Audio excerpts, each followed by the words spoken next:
नमस्कार दोस्तों, एक बार मैं फिर से स्वागत करता हूं आप सभी लोगों का आपका अपने YouTube चैनल गुरुवर जीके में। जी हाँ दोस्तों, तो एक बार मैं फिर से हाजिर हूं आप लोगों के लिए लेकर एक नई भर्ती की जानकारी जो कि UPSSC के द्वारा निकाली गई है।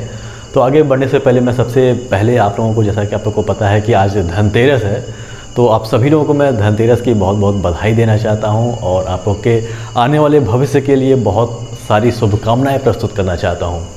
तो दोस्तों, आज हम बात करेंगे इस वैकेंसी के बारे में जो कि जूनियर असिस्टेंट यानी कि UPSSC ने जूनियर असिस्टेंट की कुछ वैकेंसियां निकाली हैं, जिसके बारे में आज हम बात करने वाले हैं।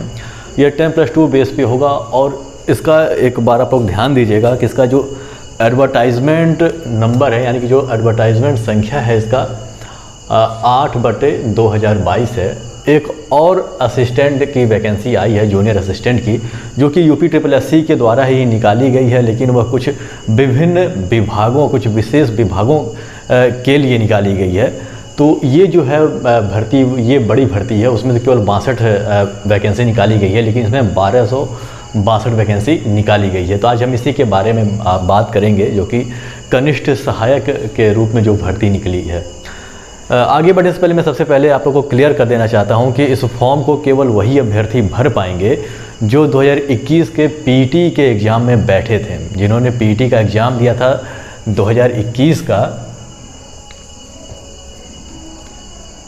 पीटी 2021 अभी जो हुआ है वो वाला नहीं, 2022 वाला नहीं, 2021 में जिन्होंने भी भाग लिया था पीटी के एग्ज़ाम में, केवल वही इस फॉर्म को भर सकता है जिसका रिजल्ट निकाला गया था पीटी का। इसका जो ऑनलाइन एप्लीकेशन का जो फॉर्म है वो भरा जाना जो प्रारंभ होगा वह 21 नवंबर 2022 से प्रारंभ होगा। 21 नवंबर से आप इसके फॉर्म को भर सकते हैं, अभी समय है काफ़ी आप लोगों के पास। और 14/12 यानी कि 14 दिसंबर तक आप इसके फॉर्म को भर सकेंगे। पर्याप्त समय है और इसमें बहुत सारी चीज़ें हैं जो आप लोग को तैयार भी करना होगा। हो सकता है कि जिन्होंने पीटी का एग्ज़ाम दिया हो और ये सारी योग्यताएं उनके पास हो सकता है कि टाइपिंग वो ना जानते हों, तो टाइपिंग आप लोग ज़रूर करिए यदि आप इस वैकेंसी को निकालना चाहते हैं। तो यदि मैं बात करूं एप्लीकेशन फ़ी की, तो 25 रुपये मात्र लग रहा है, सभी को 25 रुपये अदा करना होगा। लेकिन ऐसा नहीं है कि बाद में भी 25 रुपये लगेगा। देखिए, अब जैसा कि आप लोग जानते हैं कि यह पीटी 2021 के अंतर्गत कराया जा रहा है, यानी कि वही अभ्यर्थी भर पाएंगे जो पीटी 2021 का पेपर दिए थे। तो अभी आप लोगों से 25 रुपये अदा करा के आप लोगों का केवल ये लोग संग्रह कर रहे हैं कि कितने अभ्यर्थी इसके लिए फॉर्म डालते हैं। अब चूँकि पीटी का एग्ज़ाम तो लाखों की संख्या में लड़कों ने फॉर्म डाला था, अब बहुत लड़कों के पास इसकी योग्यता भी नहीं होगी जो इसमें मांगी गई है, तो बहुत लोग फॉर्म नहीं भर पाएंगे, या फिर जो इच्छुक नहीं होंगे वो भी फॉर्म नहीं भरेंगे। तो फॉर्म भरने के आंकड़ों के आधार पर जब आप लोग के आंकड़े इनके पास पहुंच जाएंगे, तो उसी के आधार पे फिर यह एक कट ऑफ जारी करेंगे। और उस कट ऑफ में यदि आपका नाम आ जाता है, यानी कि आप जूनियर असिस्टेंट की मुख्य परीक्षा में आप भाग लेंगे या नहीं लेंगे, यदि उसमें आपका नाम आ जाता है, उस लिस्ट में नाम आप आ जाता है, तो फिर आप लोगों को और अधिक फीस जमा करने की आवश्यकता पड़ेगी। लगभग 185 के आसपास लगता है, मैं अभी कंफर्म नहीं हूँ, लेकिन 185 के आसपास मुख्य परीक्षा के लिए आप लोग को फीस जमा करना होगा, तभी आप लोग का जाकर एडमिट कार्ड जारी होगा। तो अभी यह बस आप लोगों से फॉर्म भरवा रहे हैं, बस ये जानने के लिए कि कितनी संख्या में अभ्यर्थी फॉर्म भर रहे हैं और कितनी सीटों पे इन्हें, जैसा कि 1262 पद हैं, तो इसके लिए कितने सीटों पे अभ्यर्थी बुलाए जाएंगे और उसी हिसाब से जो नया कट ऑफ बनाएंगे, उसके बाद आपका नंबर आएगा कि आप मुख्य परीक्षा में बैठेंगे या नहीं बैठेंगे। फिर आप लोग से अधिक पैसे लिए जाएंगे। अभी केवल आप लोग को 25 रुपये जमा करना होगा सभी कैटेगरी को। यदि हम 1262 पदों को अलग अलग वर्गों में बांटें, यानी कि अलग अलग जातियों में, जैसे कि आरक्षण का प्रावधान है भारत में, तो इसमें जर्नल के लिए 515 सीटें यहाँ पे मौजूद हैं। SC कैंडिडेट यानी कि शेड्यूल कास्ट के लिए 257, ST के लिए 27 और OBC के लिए 338 और EWS के लिए 125 सीटें यहाँ पे रिजर्व की गई है। इसके लिए आप लोगों के पास आप लोगों का सर्टिफिकेट यानी कि जाति प्रमाण पत्र होना चाहिए। और चलिए बात कर लेते हैं एजुकेशन क्वालिफिकेशन की। तो इसमें देखिए 3 तरह की आप लोग को योग्यता चाहिए, आप लोगों के पास होनी चाहिए।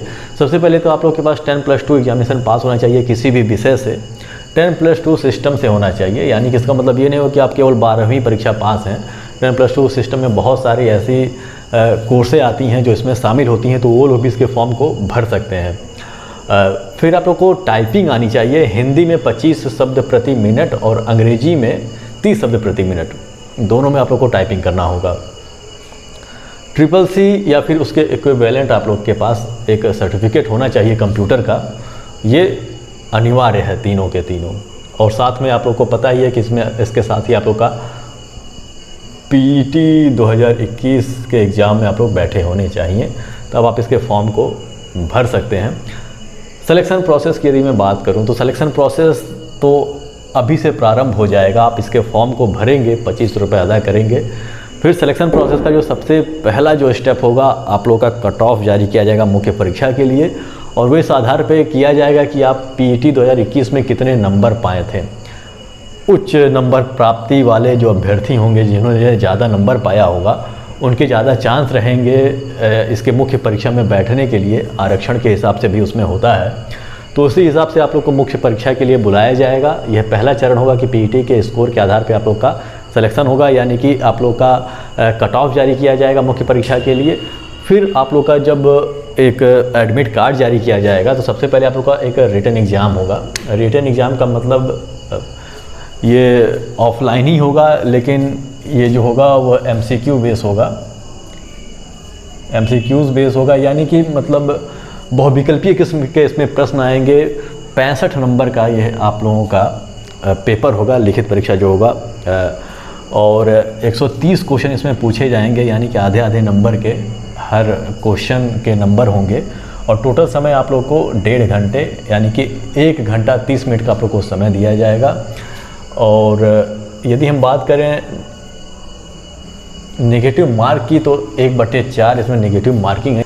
फिर आप जब इसमें हो जाएंगे, पेपर दे देंगे, फिर आप लोग का कट ऑफ जारी होगा दोबारा, और फिर आप लोग को टाइपिंग टेस्ट के लिए बुलाया जाएगा। टाइपिंग टेस्ट 35 नंबर का होगा, टोटल मिलाकर 65 और 35 100 नंबर का ये आप लोग का पेपर हो जाएगा, और इसी के आधार पे आप लोग का फाइनल सिलेक्शन होगा।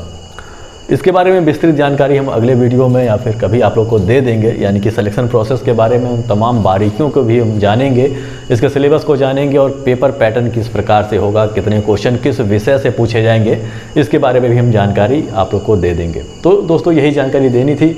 आशा करता हूँ कि जानकारी आप लोग को समझ में आ गई होगी और वीडियो अच्छा भी लगा होगा। यदि वीडियो अच्छा लगा तो इसे लाइक कर दीजिएगा, हमारे चैनल को सब्सक्राइब कर दीजिएगा, और बेल आइकन भी प्रेस कर दीजिएगा, ताकि जब हम नई वीडियो लेकर आएँ तो उसकी जानकारी आपको हो सके। तो हमारे साथ बने रहने के लिए बहुत बहुत धन्यवाद। मिलते हैं अपने अगली वीडियो में।